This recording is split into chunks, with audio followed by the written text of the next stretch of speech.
Two Jews are leaving a restaurant, and one says to the other, "Oh, the food there was terrible." And the other one says, "Yes, I know, and such small portions." We Jews love complaining about the food, as you see in this week's Parsha. Let me explain. In all the tragedies and sufferings that humanity has ever been through, nobody ever, at least on record, ever complained about the food. They may have complained about the lack of food, but nobody ever complained about the food. Some verses just rock the universe. The PARSHA BeHalosecha includes one of those verses. It's chapter 11, verse 5. Zorachenu, the Jewish people are complaining, and they say this line, "We remember the fish which we ate in Egypt, chinam, free, for free."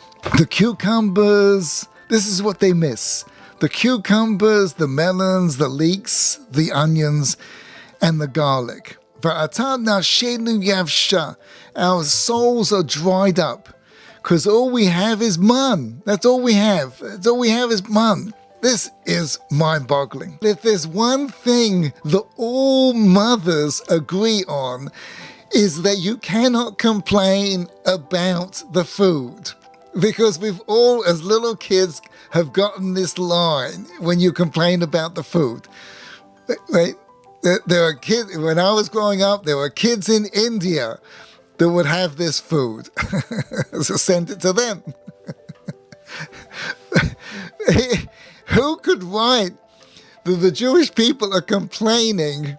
The Jewish people are in the desert. 6 million people in a desert. No running water, it's hot, it's dusty, no air conditioning, cold at night, freezing in the morning.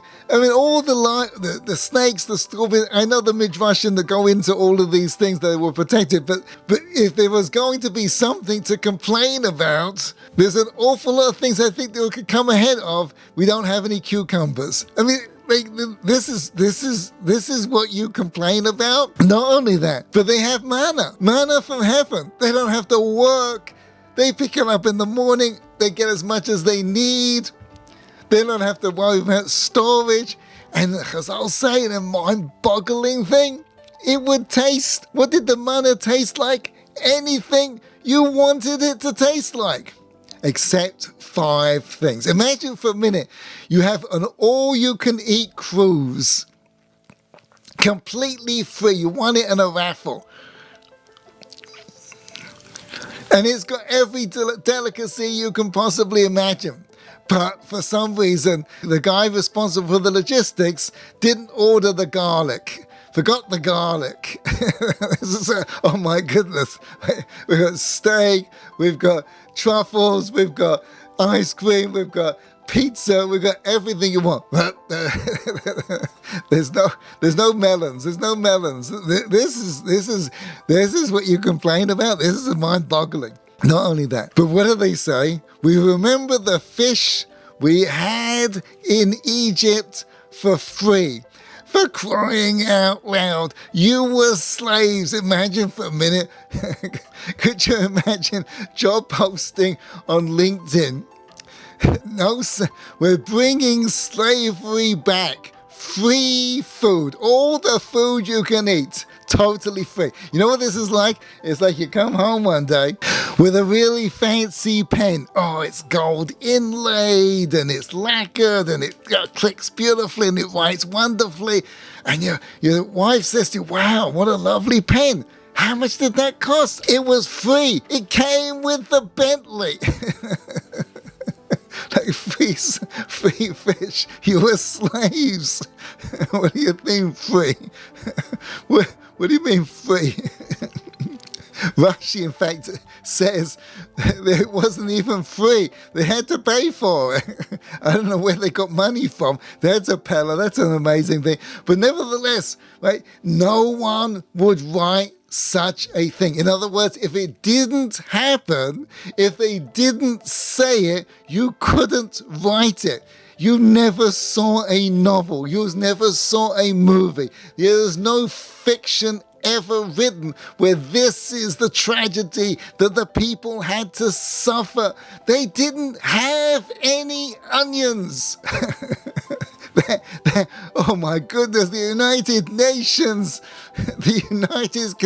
condemns it condemns them. There's a worldwide appeal going on. Kickstarter, get them onions before they pass out. How can you say such a thing?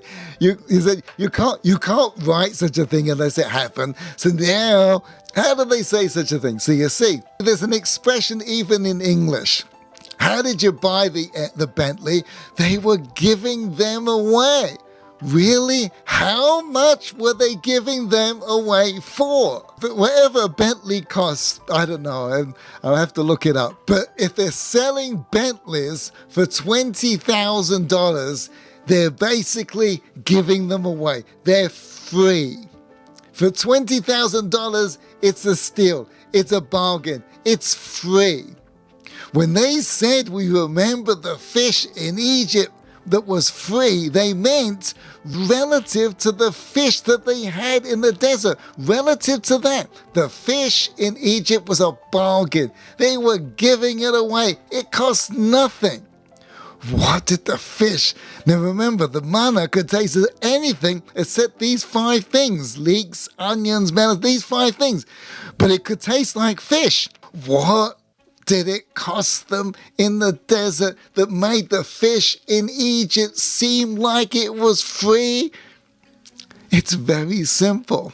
The one thing that people find the most difficult and hardest thing to do. Think. That was it. You just had to think. What kind of fish do you want? How well do you want it done? What kind of spices do you want on the fish? And what would it taste like if you didn't think? It wouldn't. You just had to think. I don't want to think. I just want to plop into my big comfy chair, turn on the TV, put my headphones on, have a drink, have dinner, and I don't want to think. What are you exhausted by at the end of the day? Thinking. That's the hardest thing we have to do. We have to think. We have to figure things out. I don't want to have to think it out. If you have problems, if you have issues, you have debt, you have people bothering you, if you have all kinds of crises going on, why is it happening to you? What's the meaning behind it? How is it ultimately good for you? How did you bring this about? Why does the fish not taste good today? Why is my portion so small?